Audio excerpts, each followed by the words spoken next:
Welcome back to Team O'Neill. I'm Wyatt. Today, we've got a brand new all-wheel drive turbocharged Toyota GR Corolla.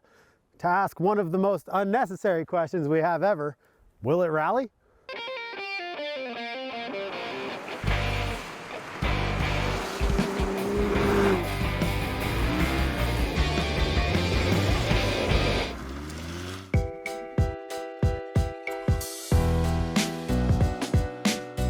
So what we've got here is a 2023 Toyota GR Corolla. GR meaning Gazoo Racing, which is of course Toyota's motorsports program. Very successful WRC program with the Yaris. The Yaris GR came out, and then for America and different countries around the world, what we've got is the Corolla GR, which is the same exact running gear. It's a rally derived, it's a 3-cylinder, 1.6 liter turbocharged all-wheel drive system that is shared across the two Yaris GR and Corolla GR platforms. This vehicle is brand new and completely stock with about 50 miles on it, with the exception of the Hakkapeliitta R3 tires, which are fantastic in the snow and ice. So let's hop in, we'll give it a shot and see what happens. So there are a few different drive modes. There's custom, sport, normal, eco. I've already been kind of given the cheat code for this for playing around. Sport mode, then track mode, then traction control off, puts it into expert mode, which disables all of the electronic safety systems. So no stability control, no traction control, any of that stuff. We do still have ABS, and there's nothing we can do about that. So we're going to be living with ABS a little bit on a surface like this. It's not going to probably stop that well, but we'll see what we can do. And yeah, let's have some fun with it. In track mode, that's going to be a 50-50 front to rear split, which if you're really concerned about, time, that's going to probably give us our best bet here of carrying some good speed. You could go more rear drive, but I don't think that that's going to give us any actual advantage for performance. It might be fun to slide around, but we're going to try and see what we can do for time.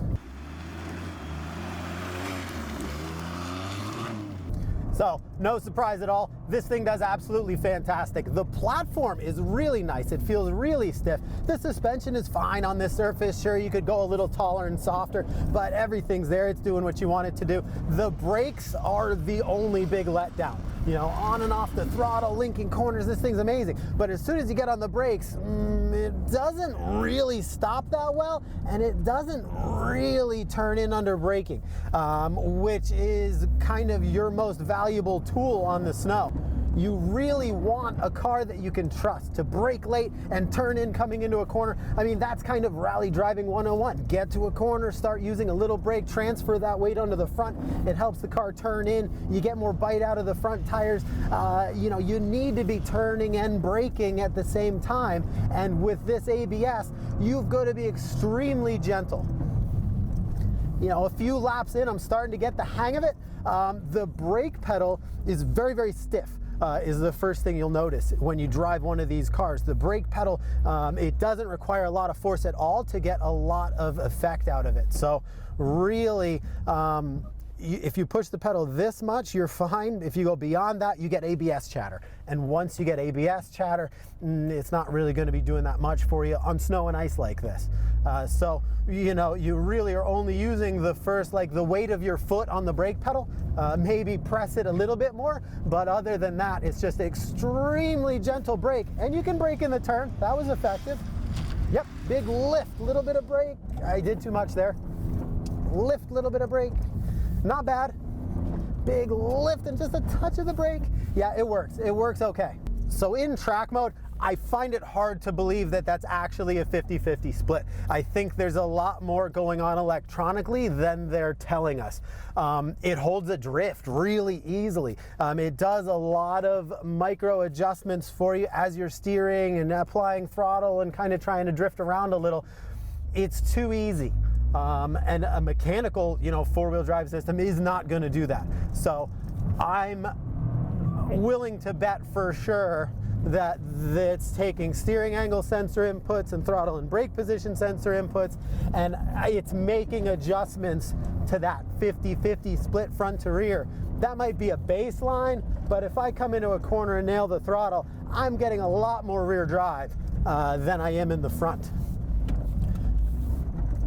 So I would definitely be willing to bet it's reading steering angle sensors and throttle position sensors and giving me a little more rear drive. It knows what I want to do, and that's fine that it's doing it. But it makes me question the predictability, if that makes sense. If I get into a position where I need 50-50 all-wheel drive, am I going to get it, or is it still varying that power on me?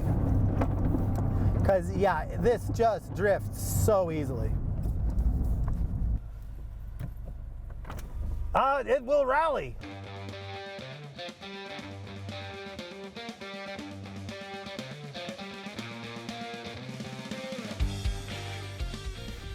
So, nothing left to do.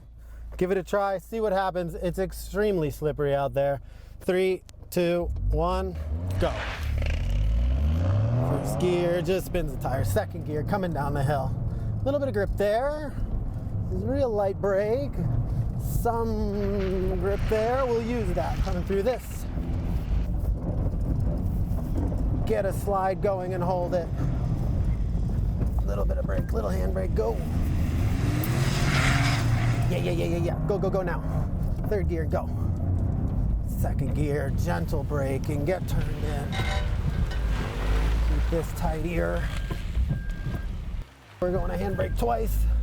3 times, power out, lag. Could have shifted to first, not worth it. Once that power boosts on though, he really kind of catches quick. I'm gonna be a little careful through here just because nothing to gain, lots to lose. Nicely through there. Yeah, super delicate braking and you can get it to turn in, but boy, if you step on that pedal just a bit too hard, massive understeer. I'm gonna try third, back to second. Match the revs just for the sake of it. Going up this hill, turned in on the throttle, happy all day long, plenty of oversteer. Little handbrake here. Nice. Yeah, okay. Do all your braking in a straight line. Gently braking in a turn, looking through the corner, get it down in the gears, back on the throttle. Yes. Very happy turning on the throttle. Not happy turning on the brakes. Coming through this part, just very delicate brake, big crest in the road, not taking any outrageous chances through this section. But I do need to keep the speed up if I want any chance of being close to the WRX. For this guy though, slowing down early. Brake. Right foot brake, clutch in and hand brake. We are gonna make it, but it's not pretty. Yeah, so much understeer. Second gear, it also is very slippery. Good Lord. Go.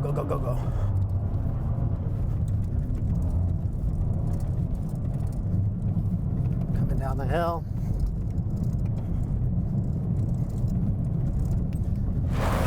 .4. Yeah, it's as fast as I'm comfortable going in this thing today. I mean, it's incredibly slippery out there. There's some spots where it's hysterically icy. I mean, this looks like snow, but as soon as you drive it all on it or pack it at all, it's essentially just white ice. So I'm happy with it, you know. The 2023 Toyota GR Corolla made it around the loop in 2 minutes and 30.44 seconds. I have a lot of excuses. I'm a little out of practice. It's incredibly slippery out there. And a day like today, it's a game of tire choice as much as anything else.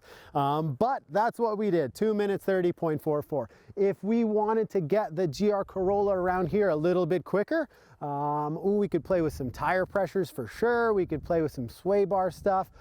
Certainly some taller, softer springs would help in the snow. You know, this is a real sporty little car, and it's definitely biased towards that pavement kind of speed, sporty driving, where on, you know, really packed snow and ice like this, it's a little bit treacherous. But that's what we did, and we're happy about it. So if you like these kinds of videos, please consider subscribing. If you'd like to check out our driving courses, check out teamoneil.com. Until then, I've been Wyatt. We'll see you next time.